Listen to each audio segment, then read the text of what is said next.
Hey, what is up everyone, Nick here with my review for Justice League issue 43. This is part 3 of the Darkseid War, and basically something pretty big happens at the end of this issue, and we'll get to that in a minute here. But the issue opens up with Calabac being called upon by Darkseid to fight in the war against the Anti-Monitor. Steppenwolf comes down to like a dungeon type of area and kind of gets Calabac out of there under certain kind of restrictions because he's kind of a ruthless warrior, and I really like the way that Jeff Johns wrote this character. He's been kind of portrayed as like a pushover, but now he's actually he's got like a spine to him. He's a really cool, ruthless, formidable character now. From here we go back to the Rock of Eternity where the Justice League is there, and Batman has become the new god and all that. He's in Megatron's chair, and he's kind of talking to them about the Anti-Monitor, who is this new threat that is already on Earth, because we know that Darkseid is coming to Earth to fight him, but Anti-Monitor is already there, and they're kind of trying to figure out what they're gonna do, what the next step is, and Batman's like, well, I got this, guys. And obviously they don't really agree with that, so then we cut to Lex Luthor and Superman, who are attacked by some slaves in Apocalypse, and it's revealed that Superman is actually being weakened right now because apparently they're not close to a yellow sun, and he doesn't have his x-ray vision. He's actually bleeding from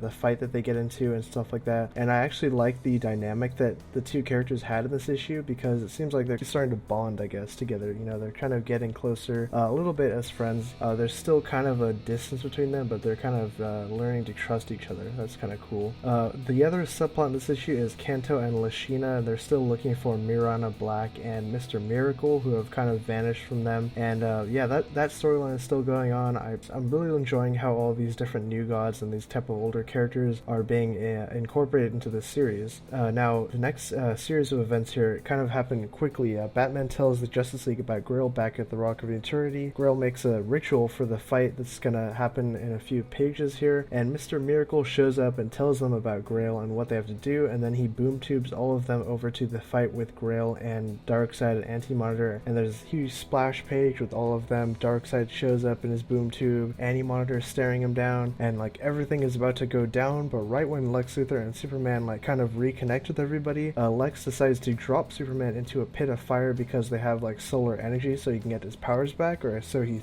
seems he'll get his powers back. However, it goes horribly wrong, and Superman actually comes back, and he's kind of evil now. His whole armor, everything is all blacked out. He's got his like black laser heat vision eyes, and he wants to like kill everybody now. So that's where the issue ends, and it's pretty interesting. I'm curious to see how they're going to handle this in the next issue coming up here, and I guess what is going to come in the fall, because we know that there's been solicitations out for the new issues where all of the Justice League members get like sort of unique powers, I think, for like one shots, and they're going to kind of go back. So that would be cool to see, and yeah, overall this is a pretty good issue. I really like the dialogue in some spots here.